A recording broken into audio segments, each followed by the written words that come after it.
focused on consumer and enterprise investments. I actually now spend 100% of my time investing in China for the last couple of years. Today we'll be talking about the scaling. So maybe we can just start with a little introduction about yourself and maybe a little bit about your company. Hi, I'm Teran. I'm the founder and CEO of Keyme. We help the world's leading companies create, staff, and manage inspiring businesses. I'm Kathryn Minshew. I'm at a company here in New York called Muse, and we are a platform that helps 75 million people research companies and careers, and hundreds of the world's best employers hire them through the strength of their company culture and brand. Hi everyone, my name is Marsh. I'm the founder of a company called Keyme, and we are changing the way that people access locksmith services. Great. So you've all done a phenomenal job scaling your companies. In the last 5 years, you have over 100 employees. I guess the first question we can start with is, what are some of the things that you wish you had done earlier on in your organization to have better prepared for the hyperscaling growth that you've experienced over the last 5 years? So I think there's a classic answer to this question, which is articulating the values and ethos of the company you want to build. And we certainly did that. When we were about 20 employees, we sat down and really thought through, who are our best people, who are the people we'd scale, or we'd clone if we could. And we listed out what made them them. We tried to be very thoughtful about how we interviewed for those values. I think interviewing can quickly devolve into like a culture fit assessment, which is kind of BS, like, do I like this person? Which I don't think is the right way to build a great team.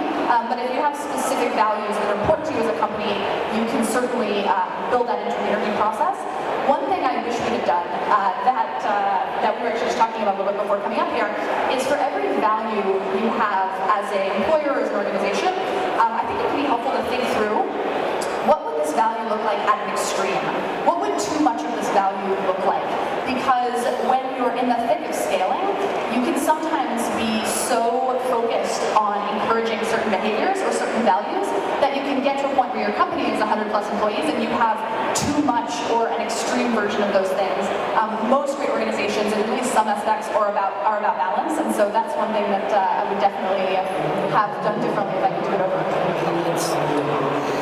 Yeah, I think one thing that can be really challenging when you're starting a new company, creating a new category, creating a new customer, and you're sort of in open space first to market, is it's really hard to know where to focus and what to focus on. I think there's sort of a balance that has to be struck between sort of seizing all the opportunities that are around you and then really narrowing the solution space and really creating a focused organization. I think distraction is sort of the worst thing for a scaling company. Letting chaos reign and reigning in the chaos. I think at times it has felt like we've waited way too long to reign in the chaos, and it comes at the cost of sort of distraction across the organization.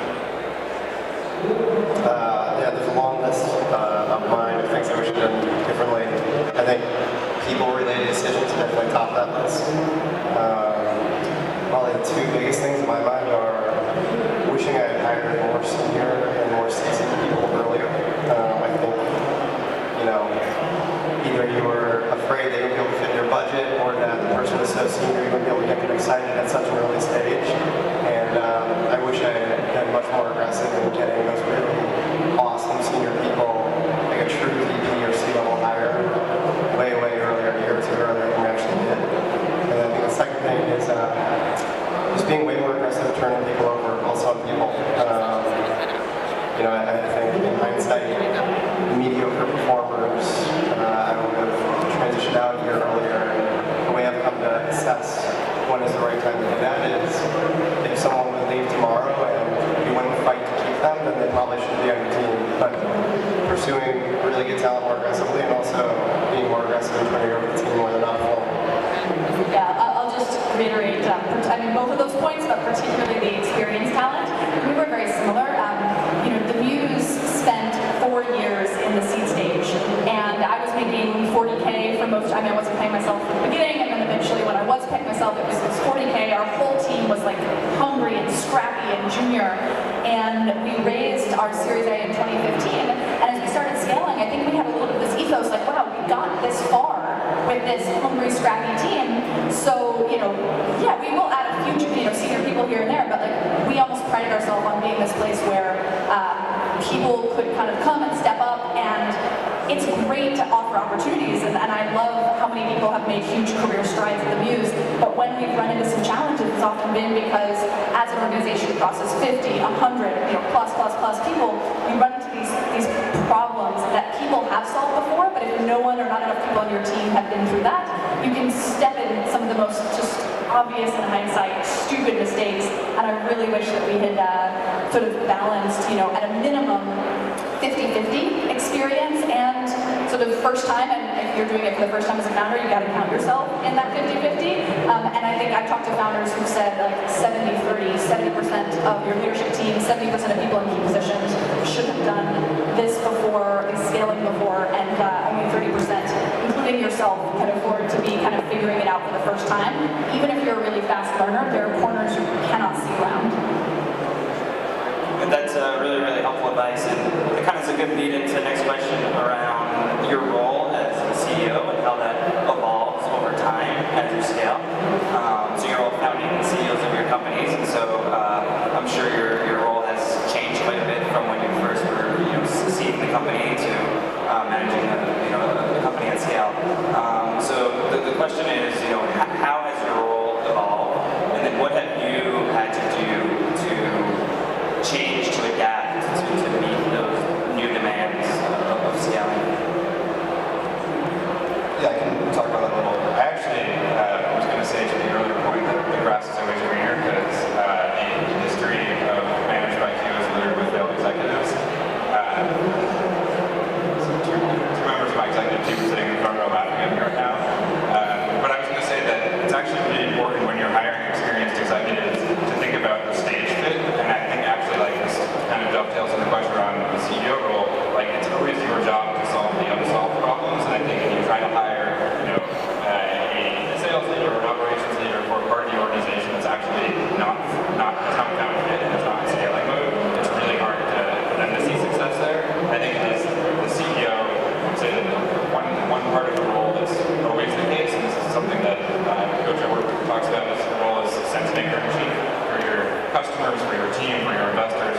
You have to make sense of the world to everybody, and so there's a lot of investment work that always goes on.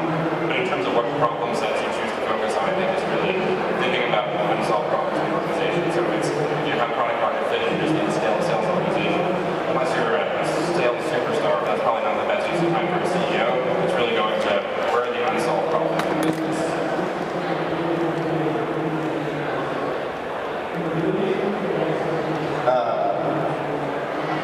The way I think about it is, in the early days, I was in pure execution mode, where I was personally trying to get as much done as possible, and there were like 3 or 4 mission-critical things per year that if I didn't do, the company would blow up. And as we scaled down people, that no longer is the case. What's most important for me to do is really ensure focus and communication, and really the culture continues to be strong and grow. So it's much more of a shepherding of a team than actually doing anything specific. And the way I've tried to get better at that, which has certainly been, I've been pushed personally in lots of different ways that I am not nearly strong at, and that I really grow into as we've grown the team, the complexity of the business has gone up.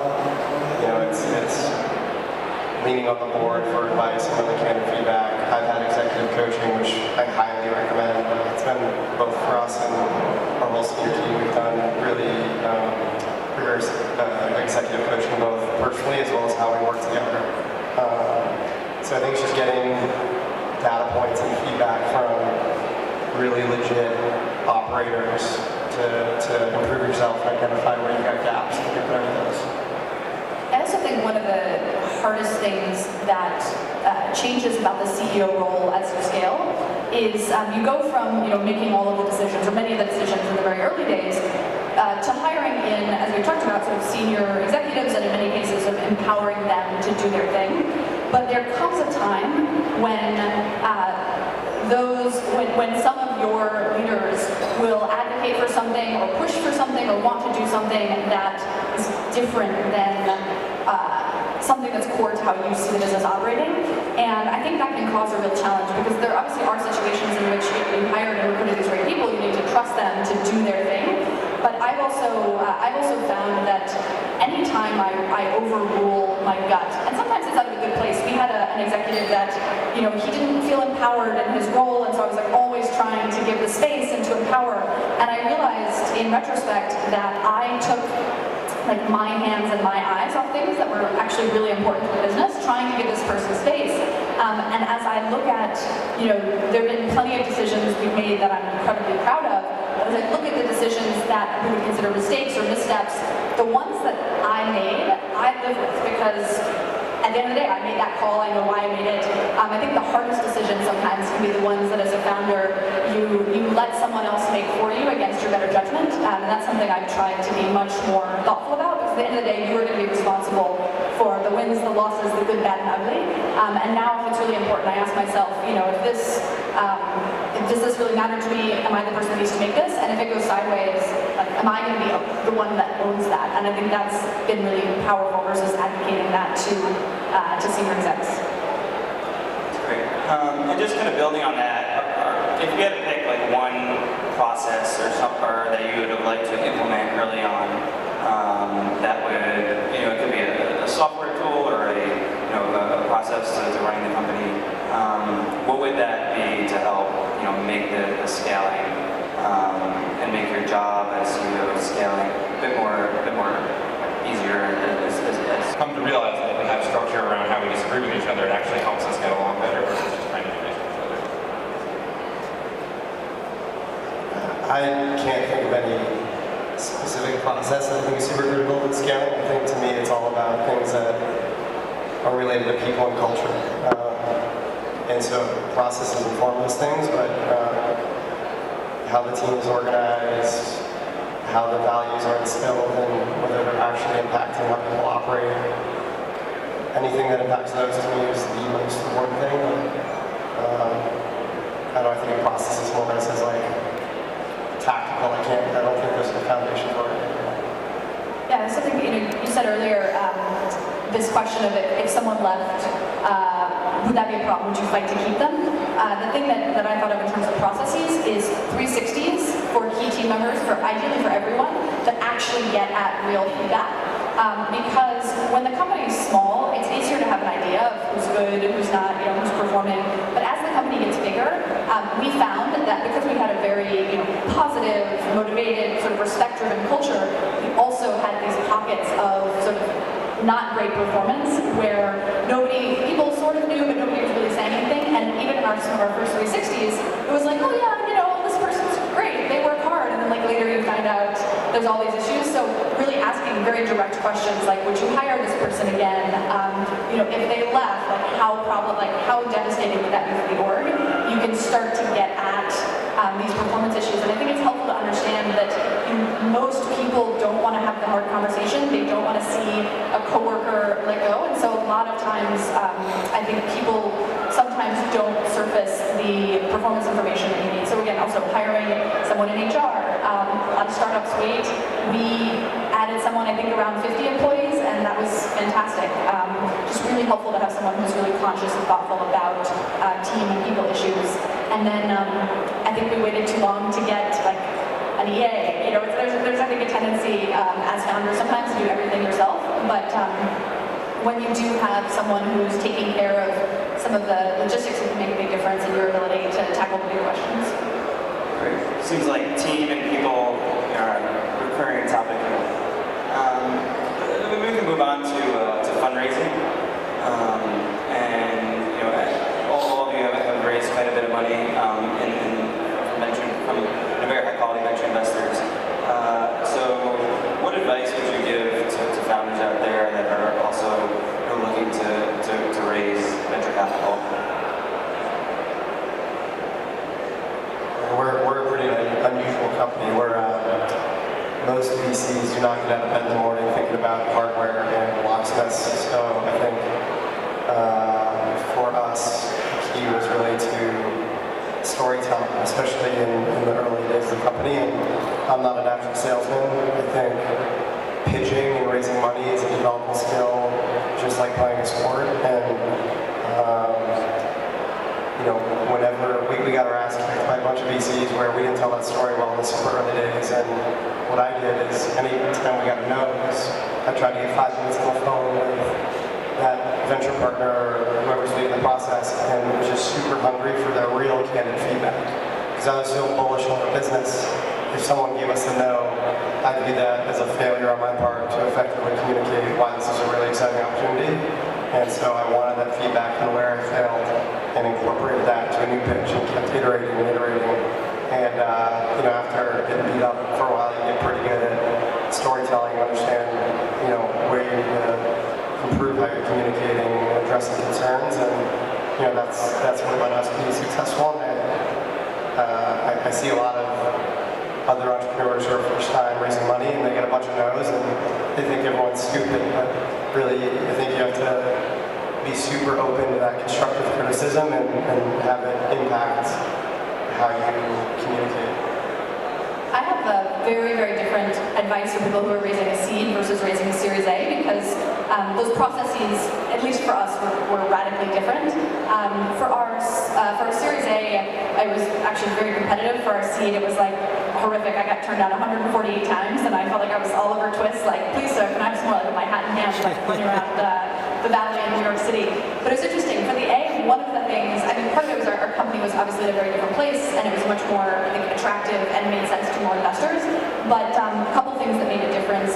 One was I started about 4 to 5 months before we wanted to raise, creating a massive spreadsheet with the fund name, the partner name, what else they had invested in, who I knew, who knew them, any other notes, and I ranked everything from priority 1 to priority 4, at what city they were in, and constantly was shuffling it. So I knew both who was my top funds to target, but also literally who was everyone out there. I didn't even have to go, into the sort of 3s and the 4s, but it was nice to know that they were all there, so ready to go. We also ran a pretty tight process. So I said, hey, I'm going to be in, San Francisco these days, New York these days, and a bunch of VCs and angels as well would be like, oh, I'm busy right now, I've got ski week, my vacation, let's meet in 3 weeks. And for the seed round, I sort of felt like I had to go with their timeline. But for the A, we actually just said, look, these are the dates in which we're taking first meetings. Totally fine if you can't make it work, but we'll just keep in touch. And about half of people were like, oh, I guess it won't work. And I don't think those people would have invested anyway. And half of the investors, they fixed their schedule, they made it happen, and several of those people ended up investing. So I think we had to sort of run a pretty tight process. Versus the seed round, I felt like we were letting them run the process and run things for us. Yeah, I think this may be sort of fairly generic advice, but you'd be surprised how many people ignore it, which is when you're choosing an investor, it's really important to find someone, one, that you respect, like that you actually think is smart, and I don't think that just because someone's an investor means that you think that they're smart. Two, like that they are aligned to your values and to your vision, because people talk about like raising money, like dating or like a relationship, and the reality is like the average venture relationship lasts much longer than the average marriage. And I would say it's much harder to get out of it. So I would treat it with the weight of, say, I don't know, like nominating a Supreme Court justice. It's a irreversible decision in many cases. And I think some people get really anxious and they just want to raise the money, and they end up in these horrible, horrible situations that they can't really lose. That's great advice. So I guess each of your businesses have a bit of a different structure and makeup, and so maybe you've each faced different scaling challenges as you scale, whether it be building up a hardware business, competing online for visibility in a very crowded online world, or managing networks of offices. And so maybe each of you can just kind of talk about what it was like to take on that challenge of, and what is the biggest, challenge that you faced as you scaled the business? We're definitely unique in that we've had this big hardware component. We early on had really good product market fit, and we had very high retail demand for our kiosks. We had retailers when we had 20 kiosks asking for thousands. And it took us a very long and painful process to figure out the supply chain and the manufacturing competency to build hundreds of kiosks in a month. It's a very complex electromechanical process. It's a lot of individual components, any of which can hold up your entire production schedule. And so we lost a lot of credibility with our retailers and investors for being way too aggressive on how that production ramp would look.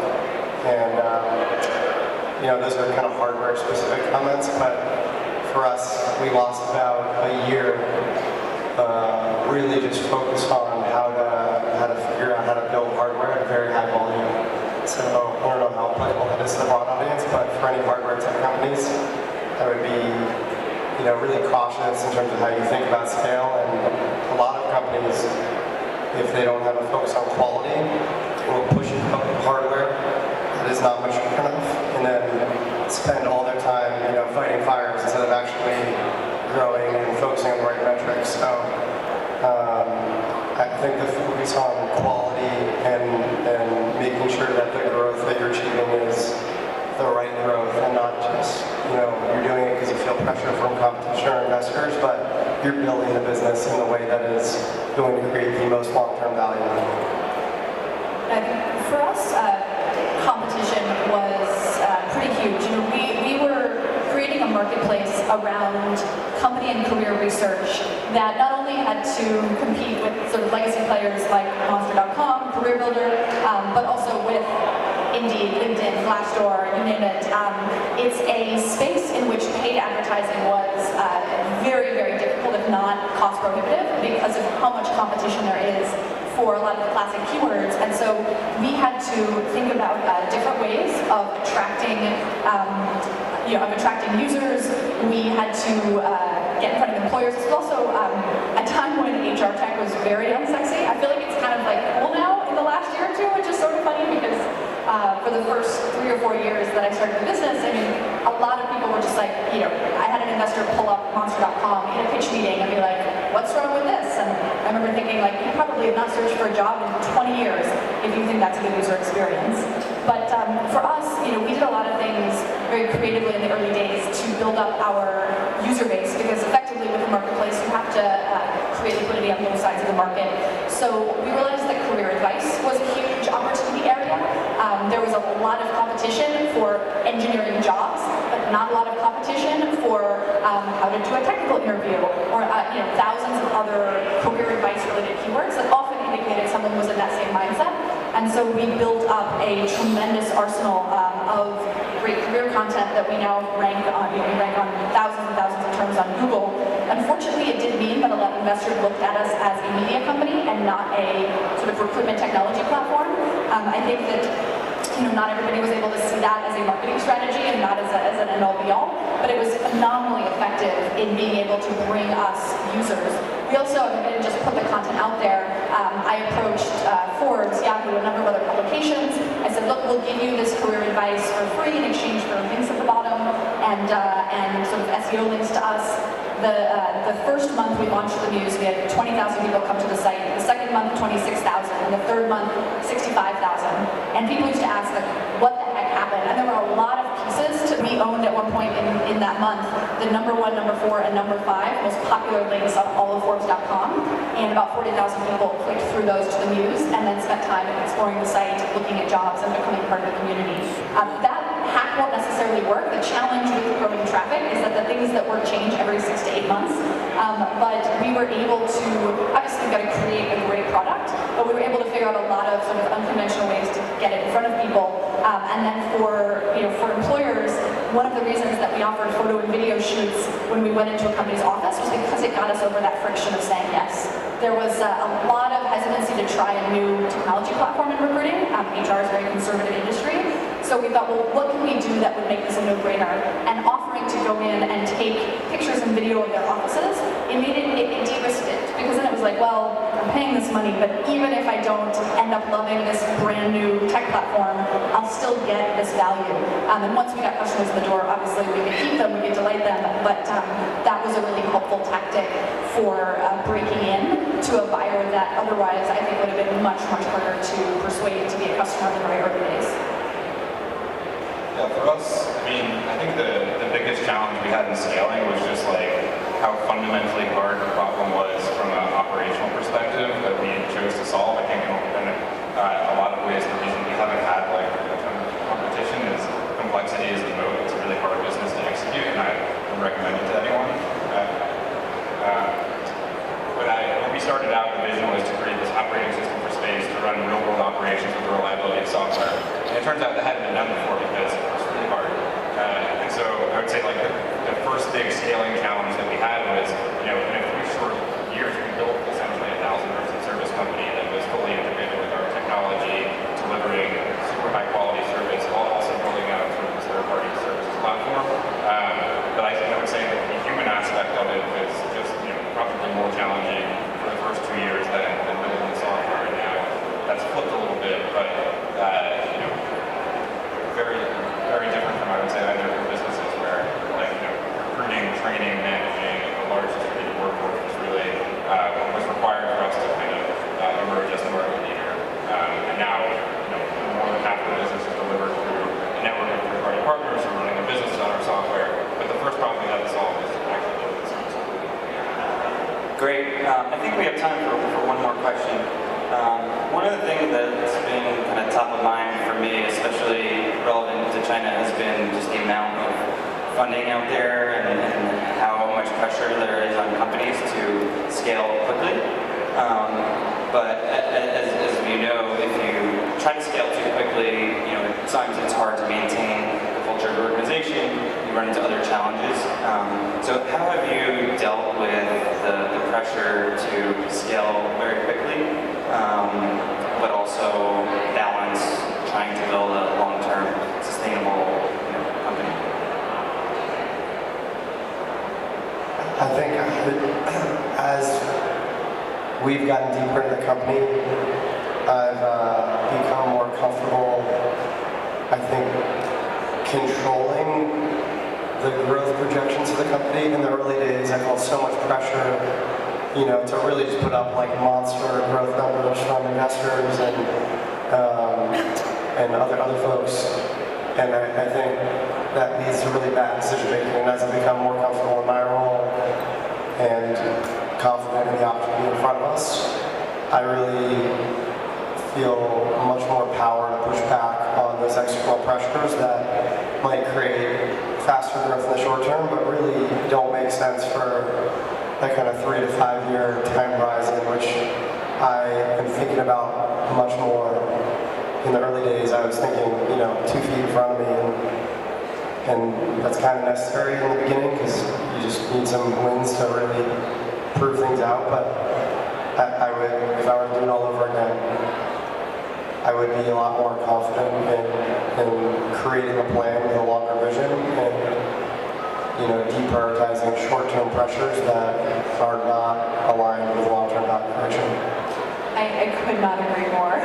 I think that it's really important as a founder to ensure that you have operators, other founders, executives in your network, and ideally on your board, or very, very involved. Because, we've been lucky to take capital from some great VCs, but often, this is a stereotype, but often people that have been more of investors their entire career instead of operators, they sometimes see your business as a magic box, where you put money in one side, you turn a crank, and like, wow, your product or your service, more money comes out the other side.